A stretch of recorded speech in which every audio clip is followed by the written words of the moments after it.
Agosto de 1977. El verano en Londres es sofocante, pero en el número 284 de Green Street en Enfield, el aire dentro de la casa se siente diferente. No es el calor pegajoso que hace sudar a la gente en la calle. Es algo más denso, más pesado, como si la atmósfera misma estuviera comprimiéndose contra las paredes de esa vivienda adosada de ladrillos rojos. Peggy Hodgson acaba de acostar a sus 4 hijos. Janet y Margaret comparten una habitación en el primer piso, 2 camas separadas por apenas 1 metro. Johnny y Billy duermen en la habitación contigua. La casa es pequeña, modesta, el tipo de lugar donde una familia de clase trabajadora intenta sobrevivir con lo justo. Peggy apaga las luces y baja las escaleras, sus pasos crujiendo sobre la madera vieja. Afuera, el barrio está tranquilo. Adentro, algo está despertando. El primer sonido llega pasada la medianoche. Toc, toc, toc. Un golpe seco, rítmico, como si alguien estuviera llamando desde el interior de la pared. Janet se despierta primero, sus ojos abriéndose en la oscuridad. El sonido viene de detrás de la cabecera de su cama. Margaret también lo escucha. Las 2 niñas se quedan paralizadas mirando la pared como si pudieran ver a través de ella. El golpe continúa, metódico, paciente. No es el ruido irregular de las tuberías o el crujido aleatorio de una casa vieja asentándose. Esto tiene intención. Esto tiene propósito. Janet susurra el nombre de su hermana, pero Margaret ya está temblando. El golpe se detiene por un momento como si la cosa al otro lado las hubiera escuchado. Luego vuelve, más fuerte esta vez, más insistente. Toc, toc, toc. Las niñas gritan. Peggy sube corriendo las escaleras, con el corazón latiendo en su garganta. Enciende la luz de la habitación y las encuentra aferradas la una a la otra en la cama de Janet. Les pregunta qué pasa, y Janet señala la pared. El golpe ha cesado. Peggy revisa detrás de la cómoda, busca en el armario, incluso golpea la pared ella misma. Nada, solo silencio. Les dice a sus hijas que fueron pesadillas, que todo está bien, que vuelvan a dormir. Apaga la luz y cierra la puerta, pero se queda parada en el pasillo, escuchando. Por un momento todo está en calma. Luego, desde el interior de la habitación, escucha un sonido completamente diferente. No es un golpe, es el chirrido largo y pesado de madera contra madera, el sonido inconfundible de algo siendo arrastrado por el suelo.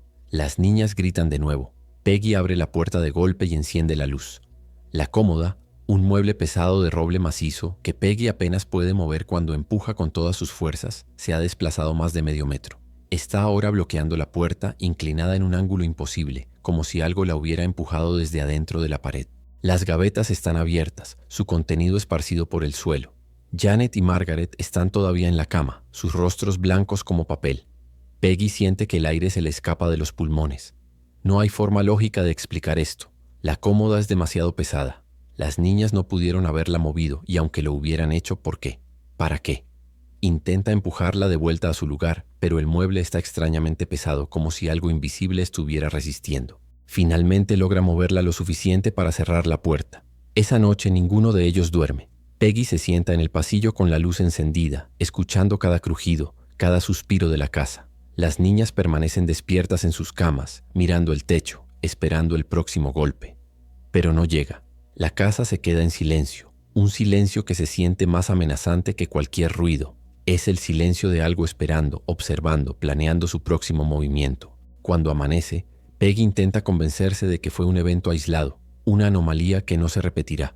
Pero en el fondo de su mente, en ese lugar donde los instintos primitivos aún hablan, ella sabe la verdad. Algo ha entrado en su casa y no tiene intención de irse. Los días siguientes traen una escalada. Los golpes regresan, pero ahora vienen de diferentes partes de la casa, a veces desde el techo, como si alguien estuviera caminando en el ático que no existe. Otras veces desde el suelo, golpes que sacuden las tablas bajo sus pies. Los juguetes de los niños comienzan a moverse solos. Un día, Peggy entra a la sala y encuentra todos los cojines del sofá apilados en una torre perfecta en el centro de la habitación. Nadie admite haberlo hecho. Billy, el más pequeño, solo tiene 7 años y está aterrorizado. Comienza a mojar la cama de nuevo, algo que no había hecho en años. Johnny, de 10 años, se niega a dormir solo. Margaret se vuelve retraída, dejando de hablar en la escuela. Y Janet. Janet comienza a cambiar de maneras que Peggy no puede entender completamente. La niña de 11 años, siempre alegre y traviesa, se vuelve callada, distante. Peggy Hodgson no es una mujer que cree en fantasmas.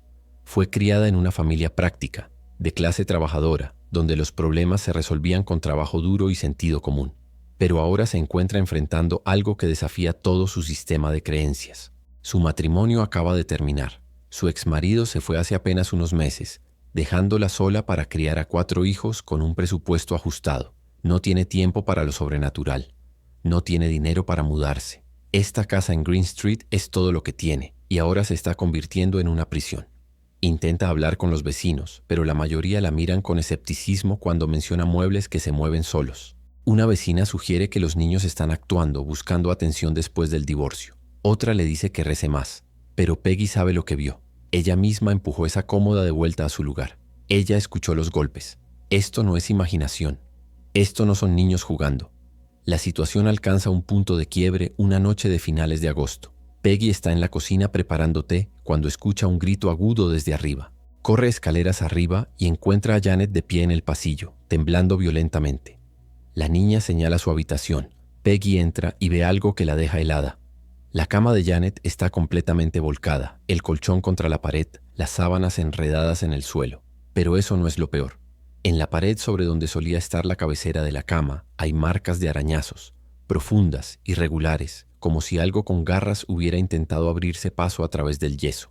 Peggy toca las marcas con dedos temblorosos. Están frescas. El polvo de yeso todavía está cayendo. Janet jura que no las hizo y cuando Peggy examina las manos de su hija, encuentra las uñas intactas, sin rastros de yeso debajo. En ese momento Peggy toma una decisión. Esto es demasiado. Sea lo que sea, necesita ayuda. Esa noche Peggy llama a la policía. Es el 31 de agosto de 1977 y la llamada que hace al departamento de policía de Enfield cambiará su vida para siempre. Le dice a la operadora que hay algo extraño sucediendo en su casa, que sus hijos están siendo atacados por algo que no puede ver. Espera que se rían de ella, que le digan que está loca, pero la operadora la toma en serio y envía una unidad. La agente Carolyn Hibbs llega aproximadamente a las 11 de la noche. Es una mujer joven, práctica, entrenada para lidiar con robos, disturbios domésticos, borrachos desordenados. No para esto. Peggy la lleva adentro y le explica la situación, consciente de lo ridículo que suena. La agente Hibbs es educada pero claramente escéptica. Revisa la casa metódicamente, buscando señales de intrusión, cables ocultos, cualquier explicación racional. No encuentra nada. Está a punto de irse cuando sucede. Están todos de pie en la sala cuando una silla en la esquina de la habitación se mueve. No se desliza, no se vuelca, se levanta del suelo, se eleva unos 15 centímetros en el aire y luego se desplaza lateralmente casi 1 metro antes de caer con un golpe sordo. La agente Hibbs se queda paralizada. Peggy y los niños están amontonados junto a la puerta, observando. Nadie está cerca de la silla. No hay cuerdas, no hay trucos visibles. La agente Hibbs se acerca cautelosamente a la silla. La examina, busca debajo, detrás. Nada. Más tarde, de vuelta en la estación, firmará una declaración jurada oficial, un documento legal que testifica que presenció un objeto moviéndose sin causa visible. Es un acto extraordinario para un oficial de policía, poner su carrera y credibilidad en juego por algo que no puede explicar, pero lo hace porque sabe lo que vio. Y en ese momento, en esa pequeña sala en Enfield, algo cambió. El caso ya no era solo el terror privado de una familia. Ahora había un testigo oficial. Ahora era real. La noticia de lo que la agente Hibbs presenció se filtra rápidamente. En un barrio como Enfield, donde todos conocen a todos, los secretos no duran mucho. Los vecinos comienzan a reunirse afuera del número 284, mirando las ventanas como si esperaran ver algo moverse dentro. Algunos vienen con curiosidad, otros con compasión, y unos pocos con un escepticismo apenas disimulado. Peggy se siente expuesta, como si su vida privada hubiera sido arrancada y puesta en exhibición, pero también siente un extraño alivio. Ya no está sola en esto. Alguien más lo vio. Alguien más sabe que no está loca. Los días siguientes son un torbellino de visitantes. El vicario local viene a bendecir la casa, rociando agua bendita en cada habitación y murmurando oraciones. Por un momento parece funcionar. La casa se queda tranquila durante casi 24 horas, pero luego, como si la entidad hubiera estado simplemente esperando que el vicario se fuera, todo vuelve con una furia renovada. Los golpes regresan, pero ahora son más violentos, más agresivos. No son toques sutiles en las paredes. Son golpes ensordecedores que hacen temblar los marcos de las puertas y sacuden los platos en los armarios. Los vecinos en las casas adosadas a ambos lados pueden escucharlos a través de las paredes. Uno de ellos, Vic Nottingham, es un hombre práctico que trabaja en construcción. Decide investigar por sí mismo. Entra en la casa de los Hodgson con su caja de herramientas, convencido de que encontrará una explicación lógica. Tuberías sueltas, problemas estructurales, algo. Pasa horas revisando las paredes, los pisos, el sótano. No encuentra nada fuera de lo común. Pero mientras está en la sala con Peggy, escucha los golpes comenzar de nuevo, esta vez directamente sobre sus cabezas. Suben corriendo las escaleras. El sonido viene de la habitación de Janet. Vic abre la puerta y ve algo que lo deja sin aliento. Los juguetes de Janet están volando por la habitación. No están siendo arrojados. Están volando. Un osito de peluche se eleva del suelo y cruza la habitación en un arco perfecto antes de estrellarse contra la pared opuesta. Una caja de lápices de colores explota, los lápices disparándose en todas direcciones como proyectiles. Janet está acurrucada en la esquina, gritando con las manos sobre su cabeza. Vic entra corriendo, pero tan pronto como cruza el umbral, todo se detiene. Los objetos caen al suelo. El silencio regresa. Vic mira a Janet, luego a Peggy, luego de vuelta a la habitación destrozada. No dice nada. Simplemente sale de la casa y no vuelve. Más tarde le dirá a otros vecinos que hay algo muy malo en esa casa. Algo que no es de este mundo. La palabra se extiende. Algunos vecinos dejan de visitar. Otros traen a sus propios investigadores aficionados, parientes con cámaras, amigos con grabadoras. La casa en Green Street se está convirtiendo en un espectáculo, y Peggy no sabe cómo detenerlo. Pero en medio de todo este caos, hay un desarrollo que aterra a Peggy más que cualquier mueble moviéndose o juguete volador. La actividad se está concentrando en Janet. Al principio, los fenómenos parecían aleatorios, afectando a toda la casa y a todos los niños por igual. Pero ahora es diferente. Es como si lo que sea que esté en la casa hubiera elegido a Janet como su objetivo principal. Ella es quien escucha los golpes más fuertes. Ella es de cuya cama se mueve en medio de la noche. Ella es quien se despierta con rasguños en los brazos que no estaban allí cuando se acostó. Margaret, su hermana mayor, también experimenta cosas, pero no con la misma intensidad. Johnny y Billy están asustados, pero en su mayoría ilesos. Es Janet quien está en el centro de la tormenta, y está comenzando a cambiar. La niña alegre que solía reír y jugar con sus hermanos se está volviendo retraída, casi catatónica a veces. Tiene ojeras profundas. Deja de comer. Una noche, Peggy la encuentra de pie en su habitación a las 3 de la mañana, mirando fijamente la pared completamente inmóvil. Cuando Peggy le habla, Janet no responde. Tiene los ojos abiertos, pero es como si no viera nada. Peggy tiene que sacudirla varias veces antes de que la niña parpadee y parezca volver a sí misma.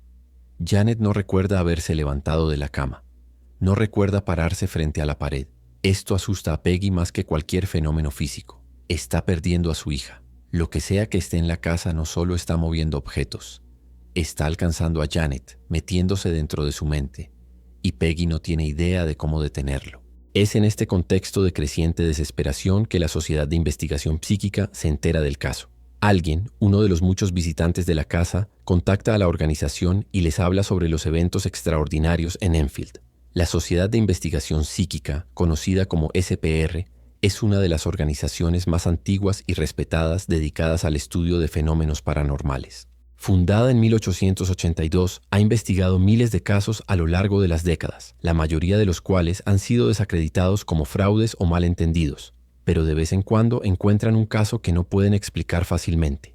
Cuando escuchan sobre Enfield con su testimonio policial, múltiples testigos y actividad continua, deciden enviar a un investigador.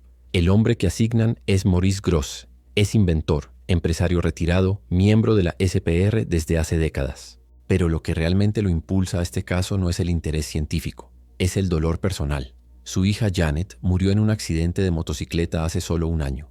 Tenía 22 años. Maurice ha estado destrozado desde entonces, consumido por la pregunta que atormenta a todos los que pierden a alguien. ¿Hay algo después de la muerte? Cuando escucha sobre el caso Enfield, ve una oportunidad. Si puede probar que existe actividad poltergeist genuina, si puede demostrar que algo más allá de nuestra comprensión está operando en esa casa, entonces quizás, solo quizás, hay esperanza de que su hija todavía exista en algún lugar. Maurice Grosse llega al número 284 de Green Street el 5 de septiembre de 1977. Es un hombre mayor, con 60 y tantos años, con gafas gruesas y una actitud amable y paternal que inmediatamente pone a Peggy a gusto. No la trata como si estuviera loca. No busca explicaciones fáciles o la acusa de engaño. Simplemente escucha. Peggy le cuenta todo. Los golpes iniciales, la cómoda moviéndose, el testimonio del agente Hibbs, los juguetes voladores, el cambio en Janet. Maurice toma notas detalladas, hace preguntas específicas, quiere saber cada detalle. Luego le pide permiso para instalar equipos de grabación en la casa. Peggy acepta. En este punto, está dispuesta a probar cualquier cosa. Maurice comienza a traer su equipo. Grabadoras de audio de carrete a carrete, cámaras, termómetros, equipos para medir campos electromagnéticos. Convierte la sala de los Hodgson en una estación de monitoreo improvisada. Instala micrófonos en las habitaciones de arriba, especialmente en la habitación de Janet.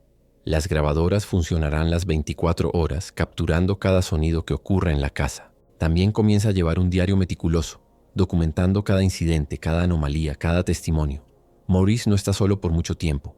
Guy Lyon Playfair, otro investigador de la SPR y autor especializado en fenómenos poltergeist, se une a él. Playfair ha investigado casos en Brasil y tiene experiencia con manifestaciones violentas.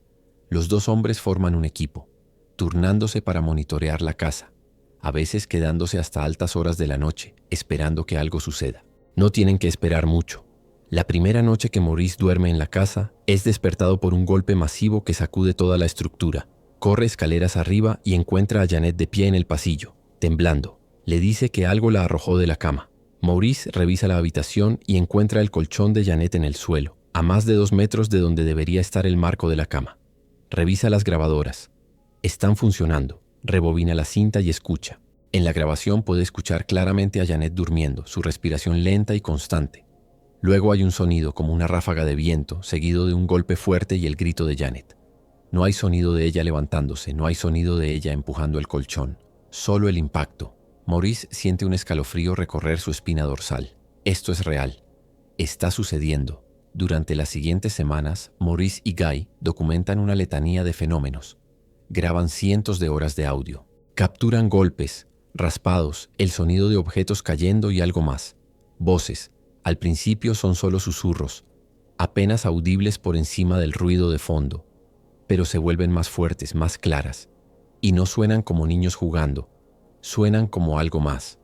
Mientras tanto, la actividad física continúa escalando. Los muebles se mueven con mayor frecuencia y con más fuerza. Un día, el sofá pesado de la sala se voltea completamente mientras Peggy y Maurice están en la cocina. Escuchan el estruendo, corren adentro y lo encuentran boca abajo, con las patas hacia arriba. Ninguno de los niños está cerca. Las puertas comienzan a abrirse y cerrarse solas, azotándose con tanta fuerza que las bisagras se aflojan. Los cuadros se caen de las paredes, no como si se resbalaran de sus ganchos, sino como si fueran arrancados y arrojados al suelo. El agua comienza a aparecer en charcos en el piso de arriba, pero no hay fugas en las tuberías. Es agua fría, casi helada al tacto. La casa en Green Street se ha convertido en una zona de guerra, pero lo más perturbador de todo es lo que le está pasando a Janet. A mediados de septiembre, aproximadamente un mes después de que comenzaran los fenómenos, Janet experimenta su primer trance completo. Está sentada en la sala con Maurice y Peggy cuando sus ojos de repente se ponen en blanco. Su cuerpo se pone rígido, comienza a convulsionar, su cabeza echándose hacia atrás en un ángulo antinatural. Peggy grita y corre hacia ella, pero Maurice la detiene. Ha visto esto antes en otros casos. Sabe que interrumpir el trance puede ser peligroso. Observan impotentes mientras el cuerpo de Janet se sacude violentamente, sus extremidades moviéndose en direcciones que no deberían ser posibles. Luego, tan repentinamente como comenzó, se detiene. Janet se desploma inconsciente. Cuando despierta varios minutos después no recuerda nada. Esto se convierte en un patrón. Janet entra en trances con mayor frecuencia, a veces varias veces al día. Durante estos episodios es como si no estuviera allí en absoluto. Y luego, una noche a finales de septiembre, sucede algo que cambia todo el caso. Maurice está en la habitación de Janet con sus grabadoras funcionando. Janet está acostada en su cama, en uno de sus trances. Su cuerpo está inmóvil, pero sus ojos están abiertos, mirando fijamente al techo. Maurice le está haciendo preguntas, tratando de provocar algún tipo de respuesta. Le pregunta si hay alguien allí, si algo está tratando de comunicarse. Por un largo momento no hay respuesta. Luego, la garganta de Janet se mueve. Sus labios se separan, y de su boca sale una voz que no es la suya. Es profunda, ronca, gutural. Es la voz de un hombre mayor, áspera por años de fumar, llena de odio y amargura. La voz dice: «Vete de mi casa». Maurice siente que la sangre se le hiela. Pregunta quién está hablando. La voz responde, con un gruñido que parece dolerle físicamente a Janet producirlo. Soy Bill Wilkins, y esta es mi casa. Maurice está temblando mientras cambia la cinta de la grabadora, asegurándose de capturar cada segundo de esto. Le pregunta a la voz cuándo vivió en la casa. La voz responde que murió allí, hace muchos años. Le pregunta cómo murió. Hay una pausa larga, y luego la voz dice, con algo que casi suena a dolor: fui al médico, me sentía mal, hemorragia cerebral, estaba ciego, y moría en esa silla. En la esquina de abajo, estaba durmiendo. Los detalles son específicos, inquietantemente específicos. Maurice escribe todo, palabra por palabra. La sesión dura casi una hora, con la voz de Bill hablando a través de Janet, a veces respondiendo preguntas, otras veces simplemente murmurando frases incoherentes sobre estar solo, sobre no querer estar allí, sobre querer que todos se vayan. Cuando el trance finalmente se rompe, Janet se desploma, agotada. Tiene la garganta en carne viva, como si hubiera estado gritando durante horas. No recuerda nada de lo que fue dicho. Maurice sale de la habitación con las manos temblando. Necesita verificar esto. Si la entidad está diciendo la verdad, si realmente hubo un hombre llamado Bill Wilkins que vivió y murió en esta casa, entonces esto es evidencia de algo verdaderamente extraordinario. Pasa los siguientes días investigando los registros públicos, los archivos de la ciudad, hablando con vecinos de más edad que han vivido en el área durante décadas. Y encuentra algo. Había un hombre llamado Bill Wilkins. Vivió en el número 284 de Green Street. Murió allí en 1963, 14 años antes de que comenzara el caso. La causa de la muerte fue una hemorragia cerebral. Tenía 72 años. Maurice logra rastrear al hijo de Bill Wilkins, Terry Wilkins, quien ahora vive en otra parte de Londres.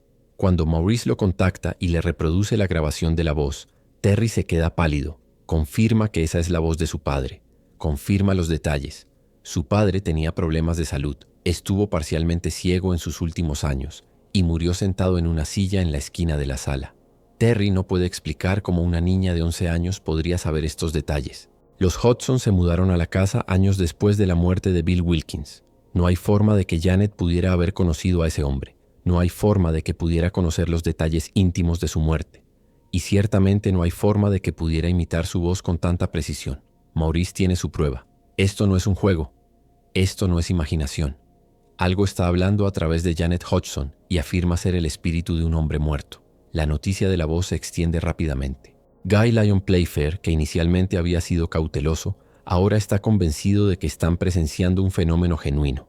Comienzan a invitar a otros expertos, médicos, psicólogos, especialistas en voz, otros investigadores de la SPR. Todos escuchan las grabaciones. Todos quedan desconcertados. Un especialista en voz analiza las grabaciones y confirma que la frecuencia y el tono de la voz que sale de Janet son imposibles para una niña de su edad. La laringe de una niña de 11 años simplemente no puede producir esos sonidos. Requeriría cuerdas vocales mucho más largas y gruesas, el tipo que solo se encuentra en hombres adultos. Y sin embargo está sucediendo. Están escuchándolo en las grabaciones, lo están presenciando en vivo. La voz de Bill Wilkins se convierte en el aspecto más famoso y más controvertido del caso Enfield. La entidad habla durante horas, a veces respondiendo preguntas, otras veces simplemente divagando sobre su vida, su muerte, su confusión sobre dónde está y por qué no puede irse. A veces la voz es agresiva, maldiciendo a los investigadores, exigiendo que se vayan. Otras veces suena casi patética, quejándose de estar solo, de estar asustado. Maurice y Guy desarrollan una especie de relación con la entidad. Tratan de razonar con ella, de convencerla de que se vaya, de que encuentre la paz. Pero la entidad se niega. Insiste en que la casa es suya. A medida que pasan las semanas, la voz de Bill no es la única que emerge. Otras voces comienzan a hablar a través de Janet, entidades que afirman ser otros espíritus atrapados en la casa. Una voz se identifica como un niño pequeño, otra afirma ser una anciana. Pero Bill es la voz dominante, la que aparece con mayor frecuencia y la que parece tener el mayor control sobre Janet. Los trances se vuelven más frecuentes y más intensos. Janet pasa horas en estados alterados, su cuerpo retorciéndose, su voz cambiando entre la suya y las voces de las entidades. Peggy está desgarrada. Por un lado, está aterrorizada de lo que le está pasando a su hija. Por otro lado, los investigadores le aseguran que Janet no está en peligro inmediato, que esto es un fenómeno que necesita ser documentado. Pero Peggy puede ver que Janet está sufriendo. La niña está perdiendo peso. Está pálida, ojeras profundas, llora en su sueño. La escuela se convierte en imposible. Janet intenta asistir, pero los incidentes comienzan a ocurrir allí también. Su escritorio se mueve mientras está sentada en él. Los libros caen de los estantes cuando ella pasa. Los otros niños comienzan a temerle, a evitarla. Los maestros no saben qué hacer. Finalmente, la escuela le pide a Peggy que mantenga a Janet en casa hasta que la situación se resuelva. Janet está siendo aislada, cortada del mundo normal, convertida en un espécimen para ser estudiado. Y mientras todo esto sucede, los medios de comunicación se enteran. Un reportero del Daily Mirror, Graham Morris, escucha sobre el caso y decide investigar. Llega a la casa con un fotógrafo, Rupert Matthews. Son escépticos al principio, esperando encontrar un engaño o una familia en busca de atención. Pero después de pasar varias noches en la casa, presenciando los fenómenos ellos mismos cambian de opinión. Graham escribe una serie de artículos sobre el caso y de repente, el poltergeist de Enfield es noticia nacional. La casa en Green Street es asediada. Reporteros, equipos de cámara, curiosos, todos quieren ver a la niña poseída. Peggy trata de mantenerlos alejados, pero es imposible. La historia es demasiado grande. Es sensacionalista, aterradora, perfecta para los titulares. Algunos periódicos tratan el caso con seriedad, presentando las evidencias y los testimonios de los investigadores. Otros lo tratan como un espectáculo de circo, burlándose de la familia, sugiriendo que todo es un truco para ganar dinero o fama. Peggy no está ganando dinero. De hecho, el caso está costándole. Ha tenido que dejar de trabajar para cuidar a Janet. Los vecinos que antes eran amigables ahora cruzan la calle para evitarla. Su familia se está convirtiendo en un chiste, en un meme antes de que existiera tal cosa. Y todo mientras su hija sigue siendo atormentada por algo que no puede ver, no puede tocar, no puede detener. La presión es insoportable, pero Maurice Grosse no se detiene. Está más determinado que nunca. Para él, esto se ha convertido en algo más que una investigación. Es una cruzada. Si puede probar que el caso Enfield es real, cambiará todo. Cambiará cómo la ciencia ve la muerte, cómo la sociedad entiende la existencia. Y tal vez, solo tal vez, demostrará que su hija todavía existe en algún lugar, más allá del velo. Pasa meses en la casa, durmiendo en el sofá, monitoreando las grabadoras, documentando cada incidente. Su esposa comienza a preocuparse por él. Amigos le dicen que se está obsesionando, pero no puede parar. Esto es demasiado importante. Y los fenómenos continúan. En octubre, un mes y medio después del inicio, ocurre uno de los incidentes más famosos del caso. Maurice ha traído al fotógrafo Graham Morris a la casa para intentar capturar evidencia visual de los fenómenos. Han estado esperando durante horas, con cámaras preparadas, esperando que algo suceda. Janet está en su habitación acostada en la cama. De repente entra en un trance. Su cuerpo se pone rígido. Luego, ante los ojos de Maurice y Graham, comienza a elevarse. Se levanta de la cama, su cuerpo horizontal suspendido en el aire. Maurice grita. Graham levanta su cámara y comienza a disparar, capturando foto tras foto.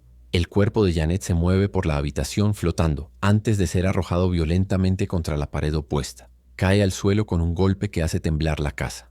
Graham ha capturado toda la secuencia. Cuando revelan las fotos, muestran algo extraordinario.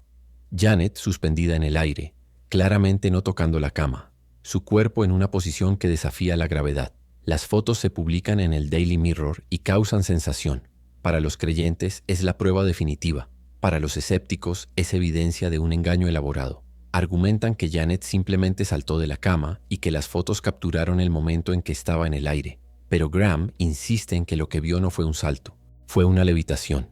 El cuerpo de Janet se elevó suavemente, se movió horizontalmente y luego fue arrojado. No había nada natural en el movimiento. Y las fotos muestran algo más. La expresión en el rostro de Janet. No es la expresión de alguien saltando o jugando, es de puro terror. Sus ojos están desorbitados, su boca abierta en un grito silencioso. Es la expresión de alguien que está siendo atacado, que no tiene control sobre su propio cuerpo. Las fotos de levitación se convierten en las imágenes más icónicas del caso Enfield. Son reproducidas en periódicos de todo el mundo, analizadas por expertos, debatidas en programas de televisión. Décadas después serán la base de películas y documentales. Pero en ese momento, para Janet y su familia, son simplemente otra invasión de su privacidad, otra prueba de que sus vidas ya no les pertenecen. A medida que el caso gana notoriedad, más investigadores quieren involucrarse. Algunos vienen con mente abierta, genuinamente interesados en entender el fenómeno. Otros vienen como escépticos declarados, decididos a exponer el engaño. Uno de los escépticos más vocales es Anita Gregory, psicóloga y miembro de la SPR que se especializa en desenmascarar fraudes paranormales. Anita llega a la casa a fines de octubre, armada con cámaras, equipos de detección y una actitud de total incredulidad. Pasa varios días observando a la familia, analizando el comportamiento de Janet, buscando cualquier signo de engaño, y encuentra algo. Una noche, mientras revisa las grabaciones de video, Anita captura a Janet en lo que parece ser un acto de engaño. La grabación muestra a Janet cuando cree que nadie está mirando, doblando una cuchara con las manos, el tipo de truco que cualquier mago aficionado puede hacer. También la captura golpeando la pared ella misma, creando el sonido de golpes. Anita presenta esta evidencia a Maurice y Guy, convencida de que ha expuesto todo el caso como un fraude. Pero Maurice no está convencido. Admite que Janet ha sido capturada engañando, pero argumenta que esto no descalifica todo el caso. Señala los cientos de incidentes que han sido presenciados por múltiples testigos, las grabaciones de voz que no pueden ser explicadas, el testimonio del agente de policía, los objetos moviéndose cuando Janet ni siquiera estaba en la habitación. Argumenta que Janet, una niña de 11 años sometida a una presión inmensa, estar bajo escrutinio constante de investigadores y medios, podría estar fingiendo algunos eventos por atención, por desesperación o incluso porque la entidad la está manipulando para desacreditar la investigación. Pero Anita no está convencida. Para ella, un fraude invalida todo. Si Janet puede engañar una vez, puede engañar siempre. Escribe un informe condenatorio sugiriendo que todo el caso es un engaño orquestado por una niña inteligente y una familia en busca de fama. Su informe es publicado y le da munición a los escépticos. Los periódicos que habían estado cubriendo el caso con seriedad ahora comienzan a cuestionar todo. ¿Era todo solo un truco? ¿Fueron engañados Maurice Gross y Guy Lyon Playfair por una niña astuta?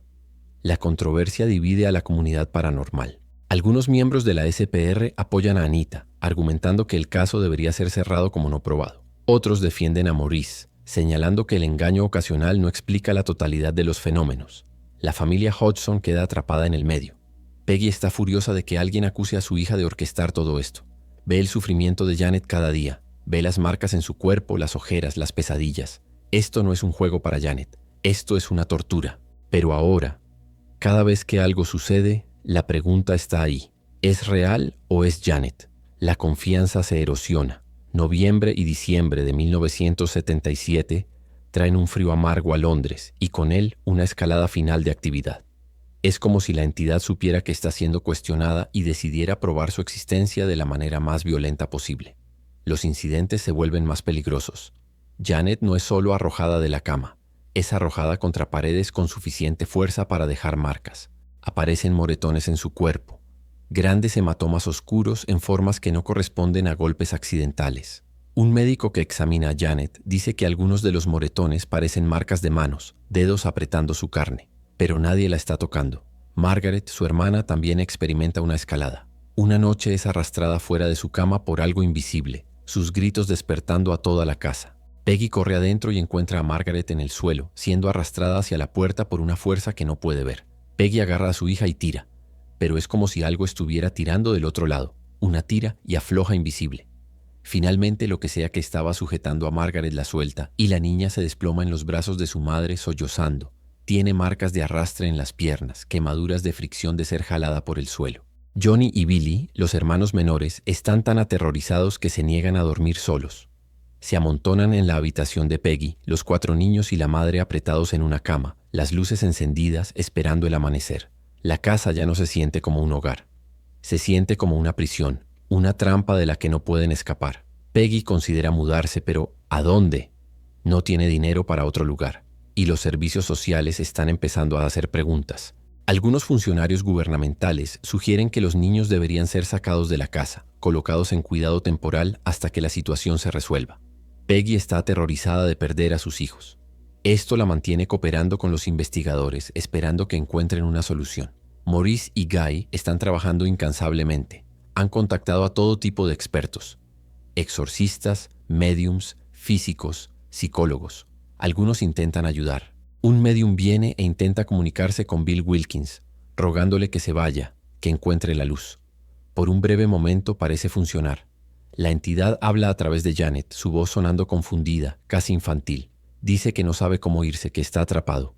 El médium intenta guiarlo, pero luego la voz cambia, se vuelve enojada, agresiva, maldice al médium y amenaza con hacerle daño. El médium sale de la casa visiblemente sacudido y se niega a regresar. Un sacerdote católico intenta un exorcismo informal. Reza sobre Janet, salpica agua bendita, comanda a la entidad en el nombre de Cristo que abandone a la niña. Por un momento Janet se calma. Luego sus ojos se abren, pero no son sus ojos. Están completamente negros. Las pupilas tan dilatadas que no queda iris visible. La voz que sale de ella es diferente de la de Bill, más profunda, más antigua, llena de malicia pura. Habla en lo que suena como latín, aunque nadie en la habitación conoce el idioma lo suficientemente bien como para confirmarlo. El sacerdote continúa sus oraciones, pero la entidad solo se ríe, una risa áspera y cruel que no suena humana. Luego Janet convulsiona violentamente, su cuerpo arqueándose fuera de la cama. El sacerdote retrocede, hace la señal de la cruz y rápidamente sale de la habitación.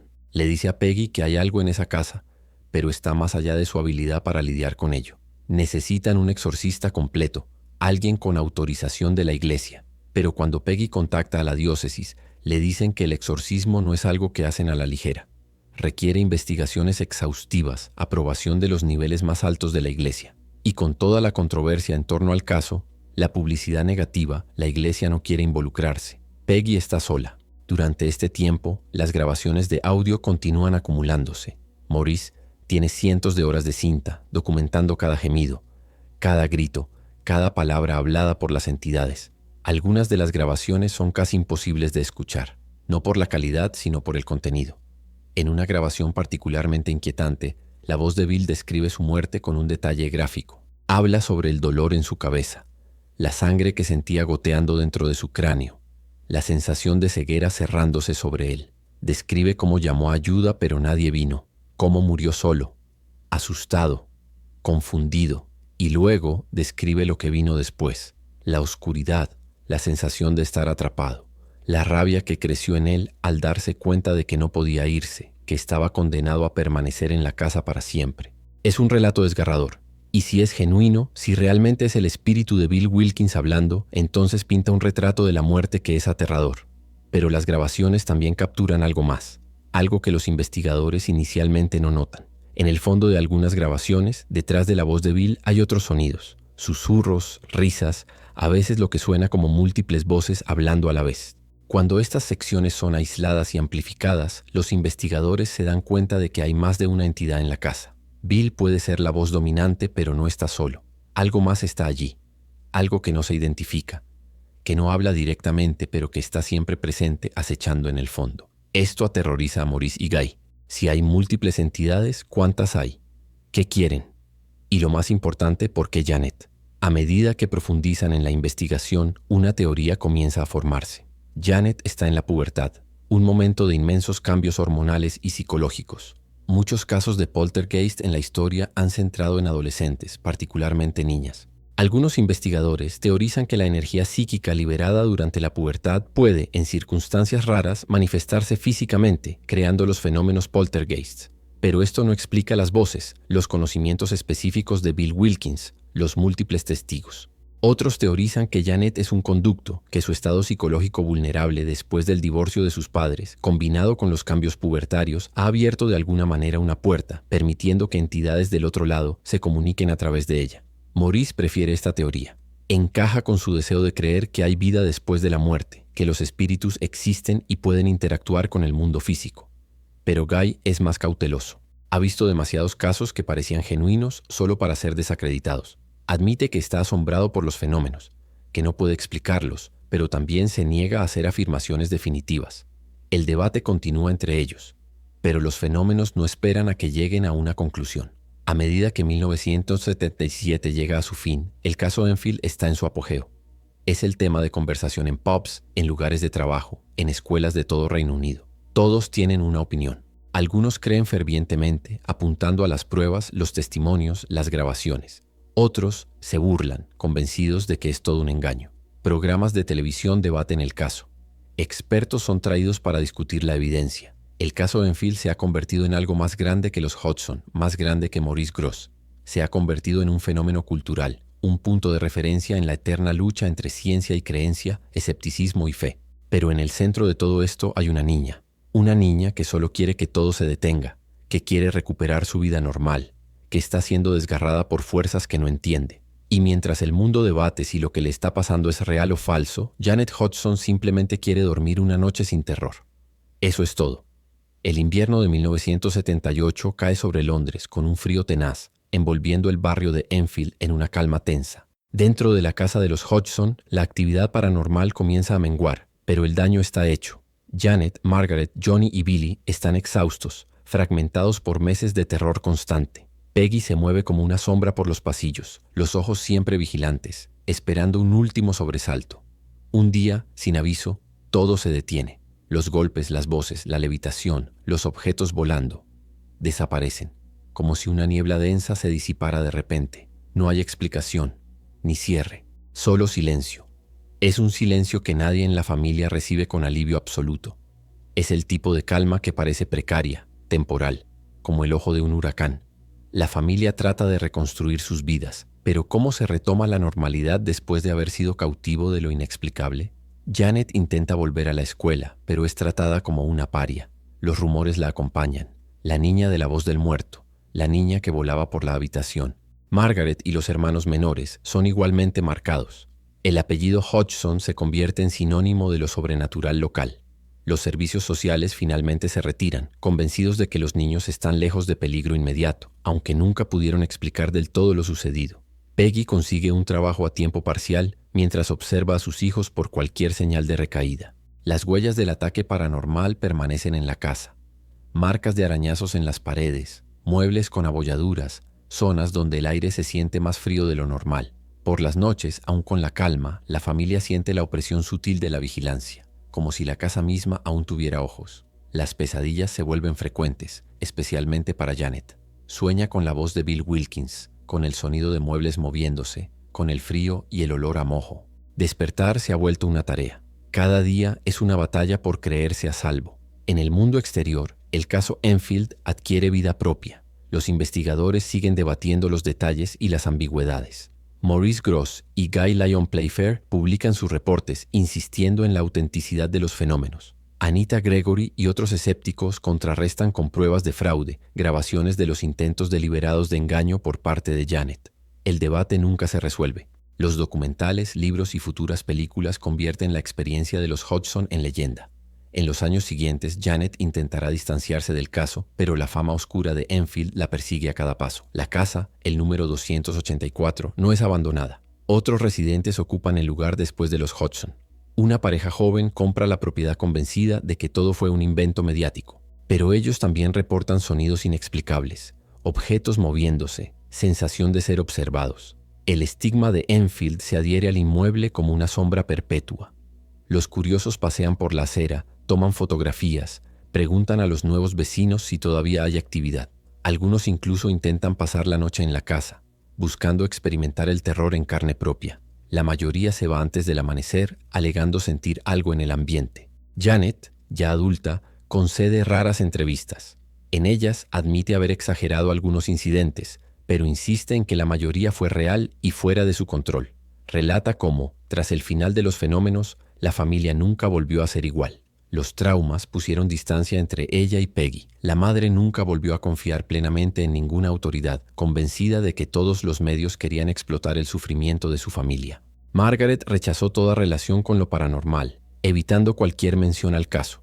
Johnny y Billy crecieron con miedo a quedarse solos, desarrollando insomnio crónico. Maurice Grosse continúa su cruzada paranormal hasta la muerte, aún convencido de que Enfield es la prueba definitiva de la supervivencia de la conciencia tras la muerte. La controversia le sigue hasta el final de sus días. Guy Lyon Playfair publica varios libros, pero nunca compromete una explicación definitiva. La ambigüedad del fenómeno se convierte en su legado. Los escépticos utilizan Enfield como ejemplo supremo de la necesidad de rigor científico. Para ellos, el caso representa el daño que la credulidad puede causar a familias vulnerables, más aún cuando los medios amplifican cada detalle. Las implicaciones éticas del caso Enfield son vastas. ¿Cómo se protege a una familia de la invasión de prensa, investigadores y curiosos cuando lo inexplicable transforma su cotidianeidad en espectáculo? ¿Cuáles son los límites entre investigación legítima y explotación del dolor ajeno? El caso se convierte en punto de referencia para debates sobre procedimientos en el estudio de lo paranormal y para discusiones sobre los límites de la ciencia, la psicología y la fe. La Iglesia, que evitó involucrarse formalmente en el exorcismo, queda igualmente marcada por la controversia. La voz de Bill Wilkins, en sus grabaciones ásperas, nunca deja de provocar preguntas. Los expertos en fonética nunca logran explicarlas del todo. Los escépticos insisten en trucos ventrílocuos o cambios inconscientes de voz. Las grabaciones se reproducen en conferencias, documentales y foros, sugiriendo que, falso o no, el horror fue real para quienes lo vivieron. Los más devotos del mundo paranormal consideran Enfield como el Rosetta Stone de los casos poltergeist, indicio de una realidad aún no comprendida. Los escépticos, por su parte, la citan como advertencia contra los peligros de la sugestión colectiva. Janet, a lo largo de los años, descubre que nunca podrá escapar del legado. Donde quiera que vaya, alguien recuerda las fotos de la levitación, la voz del muerto hablando en su garganta, las noches de terror documentadas por el mundo entero. El caso Enfield evoluciona, muta, se reinterpreta con cada generación. En películas como El Conjuro 2, en libros de divulgación, en artículos científicos y programas televisivos. El horror que ella y su familia soportaron es convertido en entretenimiento, en argumento, en mito. La ambigüedad nunca se disipa. ¿Fue todo producto de la desesperación de una familia rota, la manipulación de una niña brillante y sufriente, o el testimonio irrefutable de que existen fuerzas más allá de la comprensión humana? Los testimonios de los testigos, las grabaciones, las marcas en la piel y el alma de los involucrados permanecen como cicatrices. Nada puede borrar lo ocurrido en el número 284 de Green Street. Lo que sí se mantiene es que, verdadero o falso, el horror de Enfield es innegable. El legado del caso Enfield no termina con el silencio que cayó sobre la casa en 1978. En realidad, apenas comienza. A lo largo de las décadas siguientes, el poltergeist de Enfield se convierte en el estándar de oro por el cual todos los demás casos paranormales son medidos. Las universidades comienzan a incluirlo en sus cursos de psicología anómala, estudiando no solo los fenómenos reportados, sino también el impacto psicológico en las víctimas y la dinámica social que rodea tales eventos. Investigadores de todo el mundo viajan a Londres para entrevistar a los involucrados, para examinar las grabaciones originales, para caminar por los pasillos de la casa que aún se mantiene en pie. La pregunta que todos hacen es la misma: ¿qué fue realmente lo que aterrorizó a Enfield? Para entender el verdadero legado del caso, es necesario observar cómo ha sido interpretado por diferentes grupos a lo largo del tiempo. Los creyentes en lo paranormal señalan la abundancia de evidencia. Más de 30 testigos, incluidos policías, vecinos, trabajadores sociales y periodistas, que presenciaron fenómenos inexplicables. Las grabaciones de audio que capturan voces que ninguna niña de 11 años debería poder producir. Las fotografías de levitación que, aunque controvertidas, nunca fueron definitivamente desacreditadas. Los testimonios de especialistas en voz que confirmaron anomalías en las grabaciones. Para este grupo, Enfield representa la prueba más cercana que la humanidad ha tenido de que existe algo más allá de nuestra realidad física, que la muerte no es el final y que entidades del otro lado pueden, bajo ciertas circunstancias, interactuar con nuestro mundo. Los escépticos, por otro lado, construyen un argumento igualmente convincente. Señalan las instancias documentadas de fraude por parte de Janet, su admisión de haber doblado cucharas y creado algunos de los golpes artificialmente. Argumentan que una niña inteligente, desesperada por atención después del trauma del divorcio de sus padres, pudo haber orquestado un engaño elaborado que se salió de control cuando los medios y los investigadores se involucraron. Sugieren que los investigadores, particularmente Maurice Grosse, estaban tan desesperados por encontrar evidencia de vida después de la muerte debido a su propio duelo que fueron cegados por su necesidad de creer. Apuntan a casos históricos de poltergeists que resultaron ser fraudes elaborados perpetrados por adolescentes y argumentan que Enfield sigue el mismo patrón. Para los escépticos, el caso representa una advertencia sobre los peligros de la pseudociencia y la importancia del pensamiento crítico. Pero hay un tercer grupo, quizás el más interesante, aquellos que creen que la verdad está en algún punto intermedio. Este grupo reconoce que Janet definitivamente engañó en algunas ocasiones, pero argumenta que esto no invalida toda la evidencia. Proponen que el caso Enfield es un ejemplo de un fenómeno real contaminado por fraude humano, una mezcla compleja de lo genuinamente paranormal y lo deliberadamente fabricado. Sugieren que Janet, sometida a una presión inmensa, puede haber comenzado a imitar los fenómenos cuando no estaban ocurriendo naturalmente, ya sea por ansiedad de que los investigadores perdieran interés, por el deseo inconsciente de mantener la atención que estaba recibiendo, o incluso por influencia de la propia entidad manipulándola para desacreditar la investigación. Esta interpretación reconoce la complejidad humana del caso. El hecho de que las personas bajo estrés extremo hacen cosas que no tienen sentido lógico y que la línea entre víctima y perpetrador puede volverse borrosa.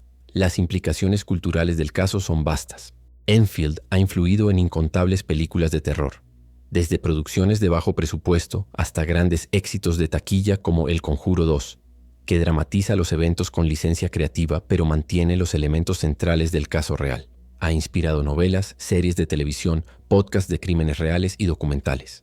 Cada nueva interpretación añade capas al mito, alejando la historia cada vez más de los eventos reales y transformándola en arquetipo. La familia ordinaria atacada por fuerzas incomprensibles, la niña inocente poseída, los investigadores valientes que buscan la verdad. Estos tropos resuenan porque tocan miedos primitivos sobre la pérdida de control, la violación del hogar como espacio seguro y la posibilidad aterradora de que la muerte no sea el final sino solo el comienzo de algo peor. En el ámbito académico, el caso Enfield ha generado una industria de análisis. Los psicólogos lo estudian como un ejemplo de histeria colectiva, sugiriendo que la familia, bajo estrés extremo, pudo haber experimentado una forma de psicosis compartida donde las expectativas y los miedos se manifestaron en percepciones alteradas de la realidad. Los sociólogos examinan cómo los medios amplificaron y tal vez incluso perpetuaron los fenómenos, creando un ciclo de retroalimentación donde la atención pública alentaba más actividad, ya fuera genuina o fabricada. Los antropólogos lo comparan con casos de posesión y actividad poltergeist en otras culturas, buscando patrones universales en cómo las sociedades interpretan y responden a lo inexplicable. Los físicos y parapsicólogos debaten las posibles explicaciones científicas: campos electromagnéticos, energía psicoquinética, dimensiones paralelas. Cada disciplina aporta su propia lente, pero ninguna ofrece una respuesta definitiva.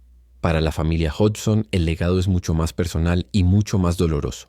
Janet, ahora en su cincuentena, ha tenido que vivir toda su vida adulta bajo la sombra de aquellos 18 meses de terror.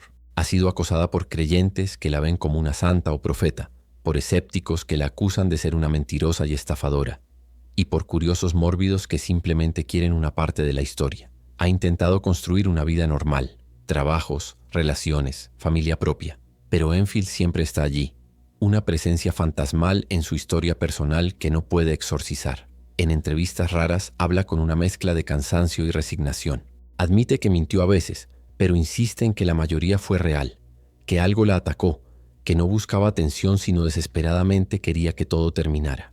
Margaret, la hermana mayor, ha sido aún más reacia a hablar públicamente. Se mudó de Londres tan pronto como pudo, cambió su apellido al casarse y ha construido una vida deliberadamente alejada de todo lo relacionado con lo paranormal. En las pocas ocasiones en que ha comentado sobre el caso, su mensaje es consistente. Fue una experiencia traumática que destruyó su infancia y no le importa si la gente cree que fue real o no. Para ella, el trauma fue completamente genuino. Johnny y Billy, los hermanos menores, tienen recuerdos más fragmentados de los eventos debido a su edad, pero ambos han hablado del impacto duradero, dificultades para dormir, ansiedad generalizada, una sensación persistente de inseguridad que ha coloreado sus vidas enteras.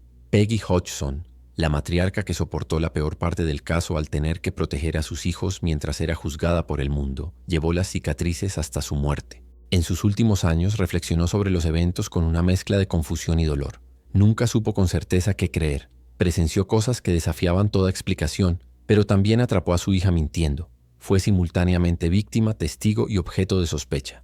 La experiencia la dejó con una profunda desconfianza hacia las autoridades, los medios y cualquiera que afirmara tener respuestas. Su mayor arrepentimiento, según aquellos cercanos a ella, no fue haber llamado a la policía esa primera noche, sino haber permitido que los investigadores y los medios convirtieran el sufrimiento privado de su familia en un espectáculo público. Maurice Grosse nunca dudó.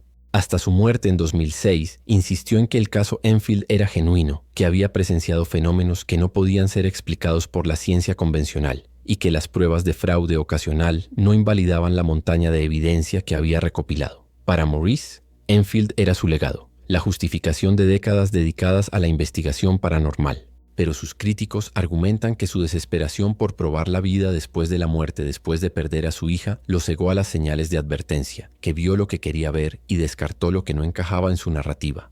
La verdad sobre las motivaciones de Maurice, como tantos aspectos del caso, permanece ambigua. Guy Lyon Playfair fue más cauteloso en sus conclusiones públicas, pero igualmente fascinado por el caso. Sus escritos sobre Enfield reconocen las complejidades y contradicciones, pero mantienen que algo extraordinario ocurrió en esa casa, Ha señalado que incluso si Janet fabricó el 50% de los incidentes, eso aún deja un 50% que no puede ser explicado por trucos o engaños. Para Guy, la pregunta no es si todo fue real, sino cómo distinguir entre lo genuino y lo fabricado cuando están tan entrelazados. Es una pregunta que ha perseguido a investigadores paranormales durante décadas y que Enfield ejemplifica perfectamente. El caso también ha tenido un impacto duradero en cómo se manejan las investigaciones paranormales. Después de Enfield hubo un mayor énfasis en la documentación rigurosa, en el uso de múltiples cámaras y sensores, en la minimización del contacto entre investigadores y sujetos para reducir la posibilidad de contaminación o fraude. Las lecciones aprendidas de Enfield, tanto positivas como negativas, han moldeado los protocolos modernos. También ha habido un mayor reconocimiento de las implicaciones éticas. El deber de los investigadores de proteger a las familias involucradas, especialmente a los niños, de la explotación mediática y del trauma adicional que la investigación misma puede causar. En la cultura popular, Enfield ha alcanzado un estatus casi mítico. Es mencionado en la misma respiración que Amityville, Borley Rectory y otros casos paranormales famosos. Pero lo que distingue a Enfield es el volumen de documentación, las grabaciones de audio, las fotografías, los testimonios escritos, los informes oficiales de policía.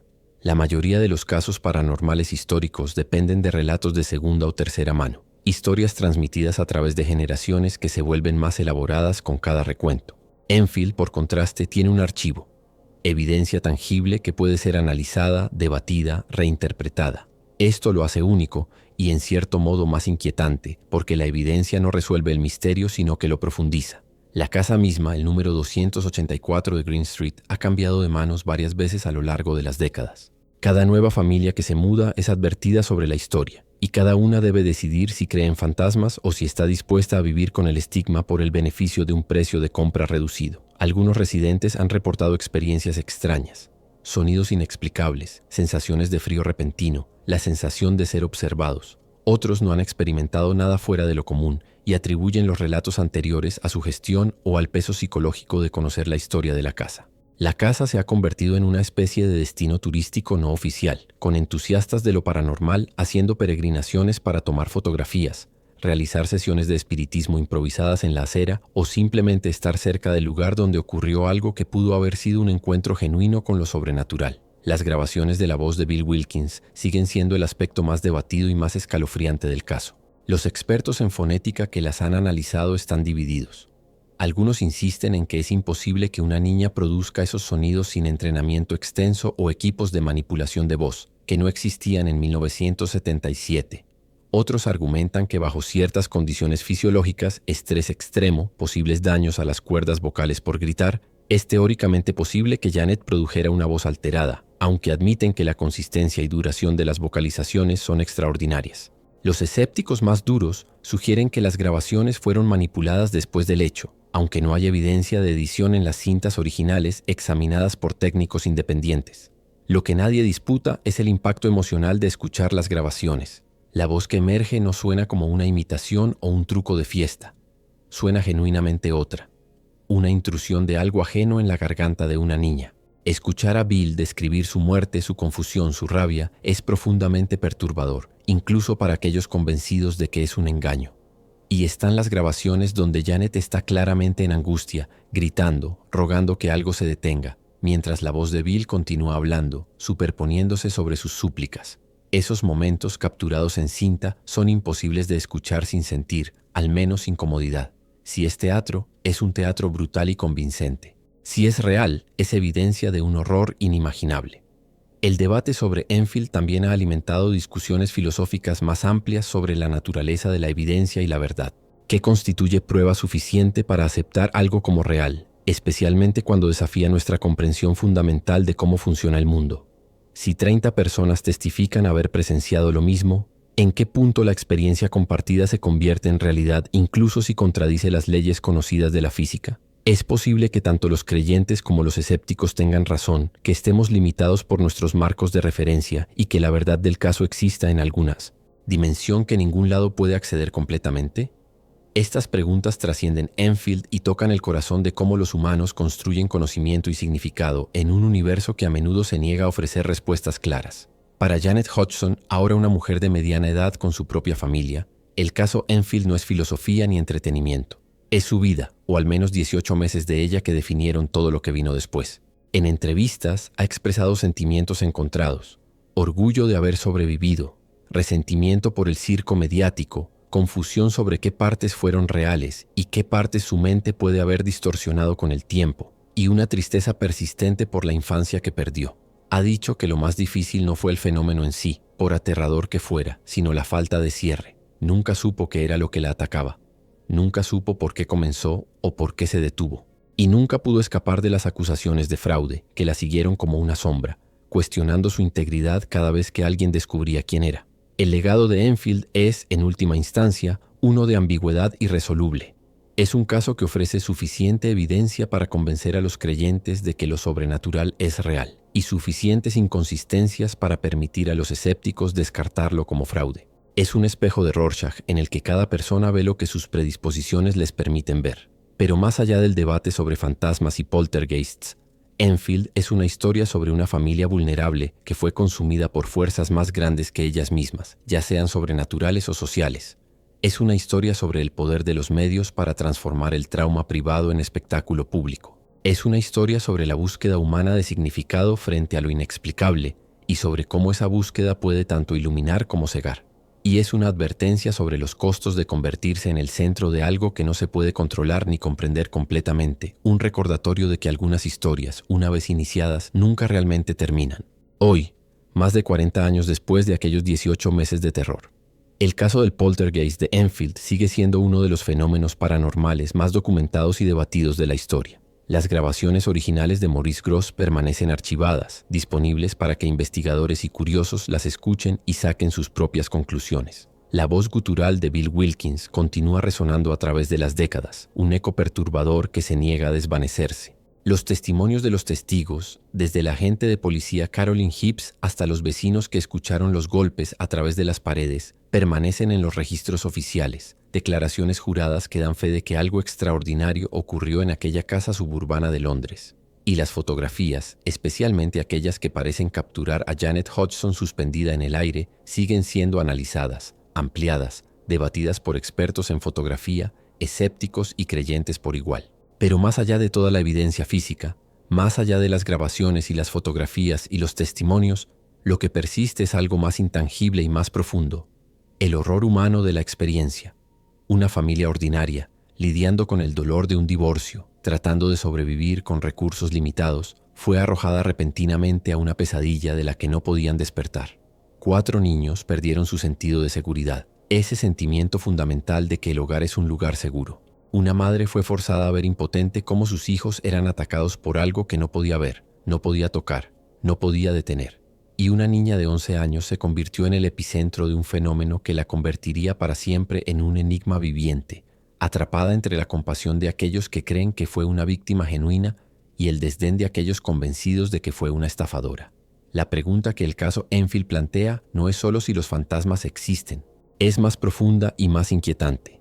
¿Qué hacemos con las experiencias que desafían toda explicación? ¿Cómo respondemos cuando el mundo ordenado y predecible en el que confiamos de repente se vuelve caótico e incomprensible? ¿Y qué dice de nosotros como sociedad el hecho de que nuestra primera respuesta a menudo sea convertir el trauma de otros en entretenimiento, en algo para consumir, debatir y luego olvidar mientras las víctimas continúan viviendo con las consecuencias? El caso Enfield nos obliga a confrontar no solo nuestras creencias sobre lo sobrenatural, sino también nuestra humanidad, nuestra empatía, nuestra responsabilidad hacia aquellos cuyas vidas tocamos, aunque sea solo como observadores distantes. Para aquellos que buscan respuestas definitivas, Enfield siempre decepcionará. No hay un momento de revelación donde todo se aclara, donde la verdad emerge triunfante y todos los misterios se resuelven. En cambio, lo que el caso ofrece es algo quizás más valioso, un recordatorio de que la realidad es más compleja, más extraña y más ambigua de lo que nuestras narrativas simples nos permiten admitir. Nos recuerda que las personas son complejas, capaces simultáneamente de ser víctimas y participantes, honestas y engañosas, traumatizadas y resilientes. Y nos recuerda que hay preguntas para las cuales puede que nunca tengamos respuestas satisfactorias, espacios en nuestro conocimiento que permanecen oscuros sin importar cuánta luz intentemos arrojar sobre ellos. La casa en Green Street todavía se mantiene en pie, una estructura ordinaria de ladrillos rojos indistinguible de las miles de otras casas adosadas que salpican los suburbios de Londres. Los niños juegan en la calle, la vida continúa, pero para aquellos que conocen la historia hay algo diferente en ese lugar, una cualidad indefinible que hace que la mirada se detenga un momento más de lo necesario. Es el sitio donde lo imposible pudo haber ocurrido, donde las barreras entre nuestro mundo y otro pueden haberse adelgazado, aunque sea brevemente. Y mientras nadie pueda probar definitivamente qué sucedió allí entre agosto de 1977 y marzo de 1978, todos pueden estar de acuerdo en una cosa. Algo pasó, algo que cambió vidas, desafió comprensiones y continúa resonando décadas después. Janet Hodgson, ahora mayor, ya no busca convencer a nadie. Ha aprendido que aquellos que quieren creer lo harán sin importar qué diga, y aquellos determinados a no creer encontrarán siempre una explicación alternativa. Su verdad es personal, vivida en carne propia, grabada en su memoria y en las cicatrices invisibles que lleva. Ella sabe lo que experimentó, incluso si las palabras para describirlo adecuadamente siempre se le escapan. Y tal vez eso es suficiente. Tal vez no necesitamos que todos los misterios sean resueltos. Tal vez la incertidumbre, por incómoda que sea, es parte de la condición humana. Un recordatorio de que no importa cuánto aprendamos o cuánto avancemos tecnológicamente, siempre habrá cosas que se resisten a la comprensión. El caso del poltergeist de Enfield permanece abierto, no en términos legales, sino en términos de significado. Cada generación que lo descubre, lo reinterpreta a través de su propia lente cultural, sus propias ansiedades, sus propias creencias. Para algunos, es la prueba de que hay más en el universo de lo que la ciencia materialista puede explicar. Para otros, es una advertencia sobre los peligros de abandonar el pensamiento crítico. Para otros más, es simplemente una historia fascinante, un misterio sin resolver que alimenta la imaginación. Y para la familia Hodgson, es su historia, su trauma, su legado, algo que los definió pero que no les pertenece, que fue tomado de ellos y transformado en mito antes de que pudieran siquiera comenzar a procesarlo. Mientras las luces se apagan en casas de todo el mundo y las familias se preparan para dormir, algunos pensarán en Enfield. Pensarán en los golpes en las paredes, en la voz gutural emergiendo de la garganta de una niña, en los muebles moviéndose solos. Y quizás escucharán los sonidos nocturnos de sus propias casas, el crujido de la madera asentándose, el viento contra las ventanas, las tuberías expandiéndose, y por un momento se preguntarán, ¿qué es eso? ¿Es solo la casa o es algo más? Y en ese momento de duda, de miedo primitivo, el caso Enfield cumple su función duradera. Recordarnos que el miedo a lo desconocido, a lo que acecha en las sombras justo más allá de nuestra comprensión, es eterno y universal. Si crees que algunas casas nunca deberían ser habitadas, que las historias más oscuras son aquellas que ocurren a plena luz del día y que la línea entre lo real y lo imposible es más delgada de lo que queremos admitir, entonces el caso de Enfield es para ti. Es un recordatorio de que el horror no siempre viene con advertencias, no siempre anuncia su llegada. A veces simplemente está allí, esperando en las paredes de una casa ordinaria, en la vida de una familia común, listo para transformar todo lo familiar en algo extraño y aterrador. Y una vez que entra, una vez que cruza ese umbral, nada vuelve a ser lo mismo. La historia del poltergeist de Enfield no terminó cuando los fenómenos cesaron en 1978. Continúa cada vez que alguien escucha las grabaciones, cada vez que alguien lee los testimonios, cada vez que alguien se para frente al número 284 de Green Street y siente un escalofrío inexplicable recorrer su espalda. Continúa en las pesadillas de aquellos que vivieron el horror, en los debates académicos que nunca alcanzan conclusiones, en las películas y libros que lo reinterpretan para nuevas audiencias.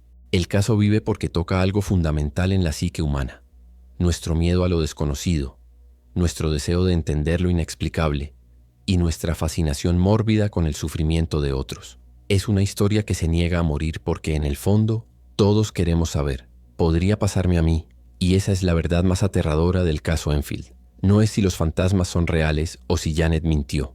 Es que la vulnerabilidad que la familia Hodgson experimentó, esa sensación de que tu vida ha sido tomada de ti y convertida en algo que no puedes controlar, es algo que cualquiera puede experimentar en cualquier momento. Puede venir en forma de una entidad paranormal o puede venir en formas más mundanas, enfermedad, pérdida, trauma. Pero la experiencia de sentir que el suelo bajo tus pies ya no es sólido, que el mundo ya no tiene sentido, que estás a merced de fuerzas que no comprendes, es universal. El caso Enfield es aterrador no solo por los fenómenos paranormales que pudo haber incluido, sino porque es un recordatorio de cuán frágil es nuestro sentido de seguridad y control. Décadas después, el debate continúa. Nuevos investigadores examinan las viejas evidencias. Nuevas teorías son propuestas.